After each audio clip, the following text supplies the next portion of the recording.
దేవునికి స్తోత్రం. హల్లెలూయా హల్లెలూయా. మంచిది. ఎంతగానో చర్చలో పడి తన కొట్టుకల భక్తాన్ని బట్టి వర్తనాన్ని బట్టి యొక్క 8వ మాసం 8వ తేదీన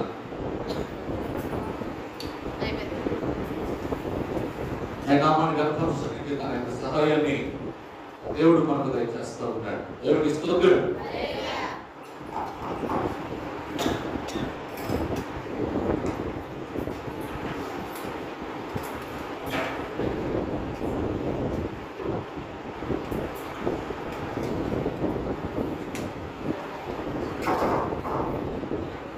దేవుడికి స్తోత్రం. హల్లెలూయా. కాబట్టి ఈరోజు చేసేది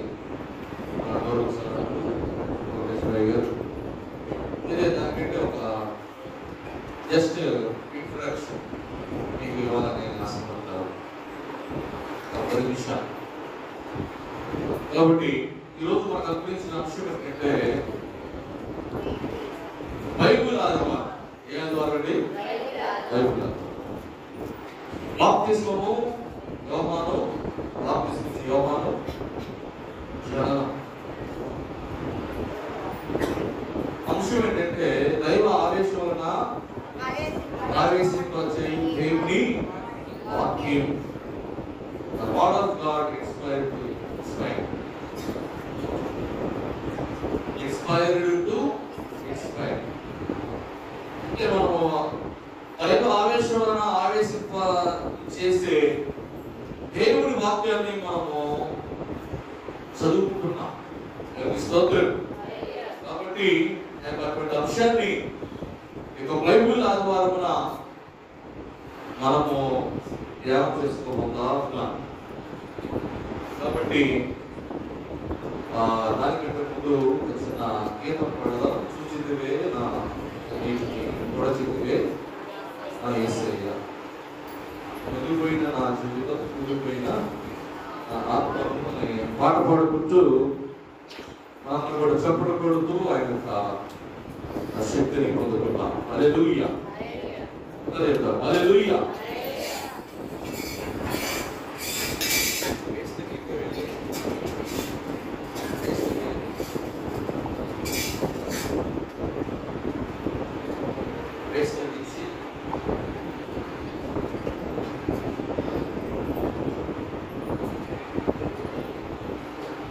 దేవునికి స్తోత్రం.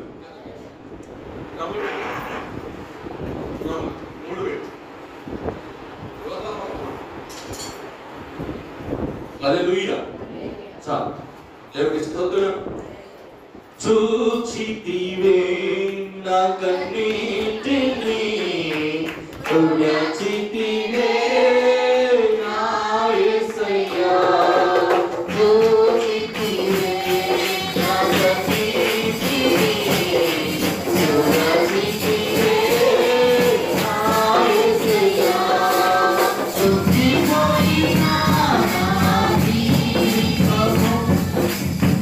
Before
హల్లెలూయా.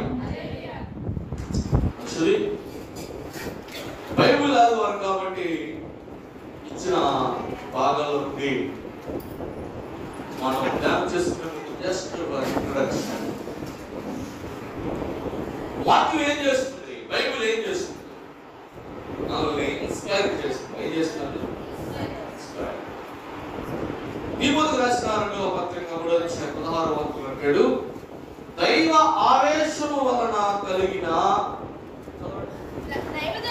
దైవజనుడు సన్నద్ధుడై ప్రతి సత్కార్యమునకు పూర్ణముగా సిద్ధపడి ఉండునట్లు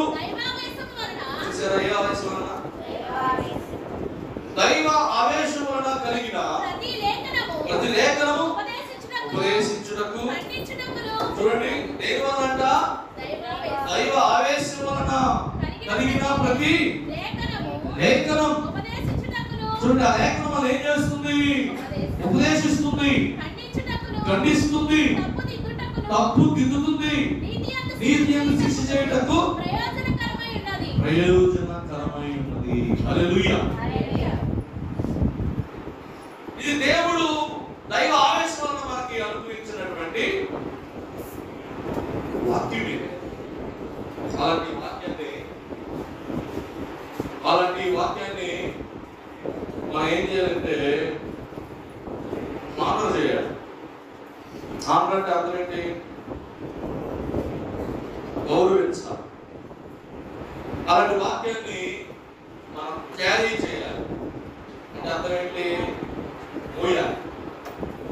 అలాంటి వాక్యాన్ని మనము మెయింటైన్ చేయాలి. అంటే అర్థం ధ్యానం చేయాలి. అలాంటి వాక్యాన్ని ఏం చేయాలి? ప్రీచింగ్ చేయాలి, లేకపోతే టీచింగ్ చేయాలి. అంటే ఉపదేశించాలి, ప్రకటించాలి. ఇది దేవుడు వాక్యానికి ఇచ్చినటువంటి గొప్పతనం. హల్లెలూయా. ఉపదేశించాలి, మోయాలి, ధ్యానము చేయాలి, ఉపదేశించాలి, ప్రకటన చేయాలి. కాబట్టి ఈ వాక్యం బైబిల్ గ్రంథంలో మీరు చూసినట్లయితే దేవుడు తను తాను ప్రత్యక్షపరుచుకునే చివరగా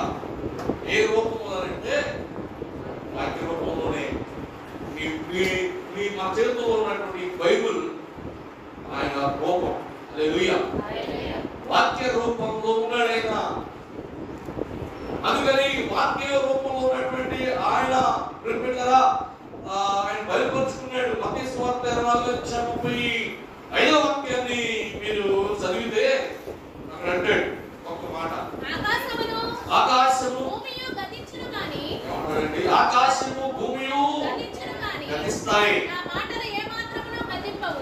హల్లెలూయా. ఎవరు మాట్లాడారు? అంటున్నాడు ఆకాశం భూమి గతిస్తాయి కానీ ఆయన మాటలు గతింపవు. గలాతీయులు 1:8-9 వాక్యంలో మాట్లాడతాడు. చూడండి, గలాతీయులు రాసిన పత్రిక 1:8. మేము మీకు ప్రకటించిన సువార్త కాక మరొక సువార్త మేమైనను పరలోకమునుండి వచ్చిన ఒక దూతైనను మీకు ప్రకటించడలా? మేము ఇదివరకు చెప్పిన ప్రకారం ఇప్పుడును మరలా మీరు అంగీకరించిన సువార్త కాక మరొకటి ఎవడను మీకు ప్రకటించడలా వాడు అని చెప్తా ఉన్నాడు. కారణం ఏంటంటే అది ఎవరి నుంచి వచ్చింది? వీళ్ళకి దేవుని వద్ద నుండి మనకు అనుగ్రహింపబడింది. దేవుని స్తోత్రం. హల్లెలూయా. అందుకే ఆ వాక్యాన్ని ఏం చేయాలంటే బైబిల్ ఆధారం కాబట్టి ఉన్నదన్నట్టు చెప్పాలి. అవునా? నువ్వైనా మీరైనా నేనైనా మీరైనా మనందరం ఏం చేయాలి చెప్పండి? ఉన్నదన్నట్టు చెప్పాలి. అలా చెప్తే ఏమైంది? ఏమైందమ్మా? నీకు పడతాం, పడతాం, పడతాం. ఈరోజు ఎవరు జ్ఞాపకం చేసుకుని బైబిల్ చదవాలన్నా బాప్తిస్మం ఇచ్చు యోహాను ఏమయ్యాడు? యోహాను ఏమయ్యాడండి? తప్పు చేసి ఎవరు అన్నాడు వాడి దగ్గరికి వెళ్ళి? ఎవరైనా హేరోదు దగ్గరికి వెళ్ళి, హేరోదు నువ్వు పాపం చేశావు, నీవు తప్పు చేశావు, ఇది దేవుడి వాక్యానికి విరుద్ధం చెప్తే పాపం ఆయన ఏం చేశారంట? మార్కు సువార్త 14:7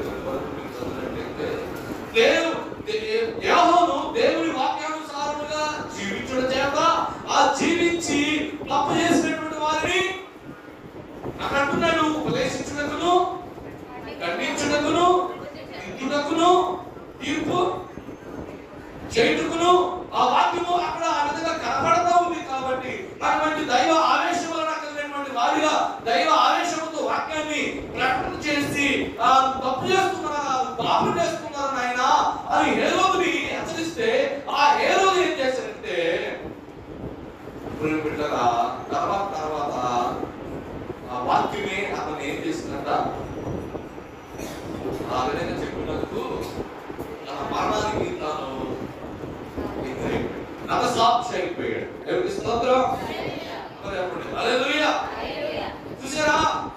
అంటే ఈ బైబిల్ ఆధారమున బాప్తిస్మం ఇచ్చి యోహాను భక్తుడి ద్వారా ఈ రోజు మనం ఏం నేర్చుకోవాలంటే వచ్చే లేఖనం ద్వారా మనం ఏం నేర్చుకోవాలంటే బైబిల్ ఆధారం బైబిల్లో ఉన్న ప్రతి వాక్యాన్ని ఉన్నదన్నట్టుగా చెప్పాలి. ఉన్నదన్నట్టుగా విన్నటువంటి మనము ఏం చేయాలి? యాకోబు రాసిన పత్రిక 2:10 వాక్యం ఏమంటాడు? యాకోబు రాసిన పత్రిక మాట ఎవరైనా ధర్మశాస్త్రమంతయు గైకొని ఒక ఆత్మ విషయంలో తప్పిపోయినడా ఏంటంట? ఒక ఆజ్ఞలన్నిటి విషయంలో అపరాధి యందు. దేవుని స్తోత్రం. అంటాడు కింద ఉదాహరణ చెప్తున్నాడు. వ్యభిచరింపవద్దని చెప్పిన వాడు నరహత్య చేయవద్దని చెప్పాను కనుక వ్యభిచరింపకపోయినను నరహత్య చేసిన ధర్మశాస్త్ర విషయంలో అపరాధివి. ఇంకేమంటాడు? స్వాతంత్రం ఇచ్చి నియమం చొప్పున తీర్పు పొందవారికి తగినట్టుగా మాట్లాడి అలాగుననే కనికరం చూపని వాడు కనికరము లేని తీర్పు పొందును, కనికరము తీర్పును ఇచ్చి అతిశయపడును చెప్తున్నాడు. దేవుని స్తోత్రం. అంటే అక్కడ వాక్యంలోని ప్రతి విషయాన్ని మనం ఏం చేయాలంట? పూజా తప్పకుండా నేను ఒకటి చేస్తానండి, ఇంకోటి చేయనండి. ఒప్పుకోడు దేవుడు. ఒప్పుకుంటాడా? మనకేమో అన్ని కాంప్రమైజ్ కావాలి. మనకన్నీ ఏం కావాలంటే సంధి అవ్వాలి. అలాంటి సంధి అంటే పిల్లలకి ఏ సంధి కాదు, సమాధానం అంటే కాంప్రమైజ్ అంటే తగ్గి వెళ్ళవలసిన అలవాట్లు కొన్ని పనిచేసే చోట కానీ లేకపోతే ఉండేటువంటి చోట కానీ కొన్ని విషయాల్లో మనిషి వాక్యములో నుండే వాక్యము తెలిసినా వాక్యంలో ఉన్నా కొన్ని విషయాల్లో మనిషి ఏమవుతూ వస్తున్నాడంటే దేవుడు ఎదిగినటువంటి బిడ్డలే, క్రైస్తవులుగా ఉన్నటువంటి వారే, రక్షణ పొందినటువంటి వారే బిడ్డలా మనము ఒకటి చేసి ఇంకొకటి అందుకే దేవుడు అంటున్నాడు వ్యభిచరింపవద్దని చెప్పి నువ్వు నరహత్య చేస్తే ఆత్మలో తప్పిపోయావు కాబట్టి ఆ ఆత్మని ప్రకారము మనం ఏమవుతామంట అపరాధులు. అందుకే దేవుడు ఏమంటాడంటే లోకాసువార్త 6వ అధ్యాయం 46వ వాక్యం ప్రకారం ఏ మాట ప్రకారం అంట యేసయ్య చెప్పు మాటల ప్రకారం చేయక ప్రభువా ప్రభువా అని నన్ను పిలుచుట ఎందుకు? నా ఎందుకు వచ్చి నా మాటలు విని వాటి చొప్పున చేయు ప్రతి వారును ఎవరికి పోలినో మీకు తెలియదా? దేవునికి స్తోత్రం.